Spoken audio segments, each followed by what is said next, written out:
Commodity market से जुड़ी हर खबर सिर्फ न्यूज मार्केट्स 24 पर। खबर काम की। नमस्कार दोस्तों, welcome back to our channel news markets 24। खबरें आज जो आ रही हैं वो खाद्य तेल के मार्केट से आ रही हैं। जुलाई में 19 लाख टन खाद्य तेल का आयात होने की खबरें समझ में आ रही हैं, खबरें सामने आ रही हैं।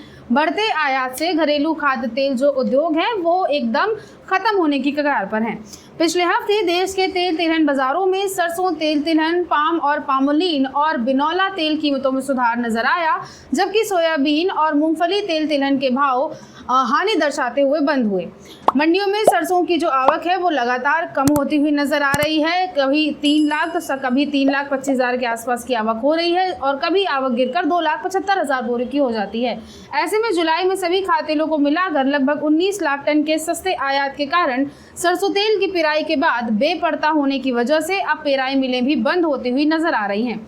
सरसों की जो आवक पहले लगभग 3 लाख से 3,25,000 बोरी के आसपास की थी, वो अब घटकर 2,70,000 बोरी से लेकर 2,60,000 बोरी के आसपास की रह गई है। आवक में कमी और आने वाले त्योहारों की मांग को मद्देनजर रखते हुए सरसों तेल तिलहन की कीमतों में सुधार नजर आ रहा है। सोयाबीन के मामले में स्थिति एकदम इसकी उल्टी है। देश में सोयाबीन के उत्पादक किसान सस्ते आयातित तेलों की बाढ़ के बीच न्यूनतम समर्थन मूल्य से लगभग 10% नीचे दाम पर 4200 से 4250 रुपए प्रति क्विंटल के भाव इसे खुले में बेच रहे हैं। सरकार ने सोयाबीन की अगली फसल का एमएसपी अभी से 4600 रुपए से बढ़ाकर 4,892 रुपए प्रति क्विंटल तक तय कर दिया है। आयातित सोया तेल के थोक दाम सस्ते होने के कारण 4600 रुपए प्रति क्विंटल वाला जो देसी सोयाबीन है वो अब नहीं खप रहा है। और तो देखा जाए तो 4,892 रुपये वाला 92 रुपये क्विंटल वाला जो सोयाबीन है वो कहाँ से खपेगा, इस बात की चिंता बहुत ज़्यादा करी जा रही है और इस बात की चिंता होनी भी चाहिए।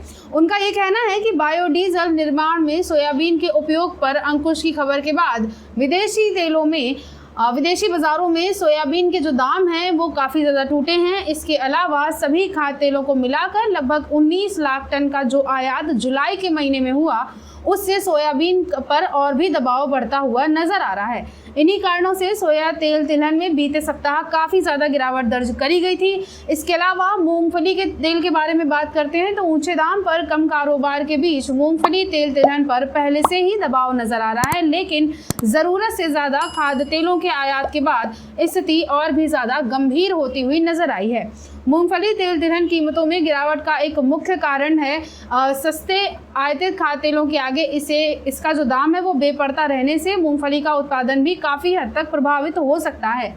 पिछले हफ्ते मलेशिया में सीपीओ के दाम $970 प्रति टन से बढ़कर 985 से $990 प्रति टन हो गए और लागत से कम दाम पर बिकवाली करने की वजह से इन तेलों का थोक दाम सस्ता है और खुदरा में ये दाम महंगा बना हुआ है। उनका ये कहना है कि बिनौला में कामकाज लगभग खत्म हो चुका है और अब इसके भाव ऊंचा बोले जाने की वजह से समीक्षा दिन सप्ताह में इसमें सुधार नजर आया है।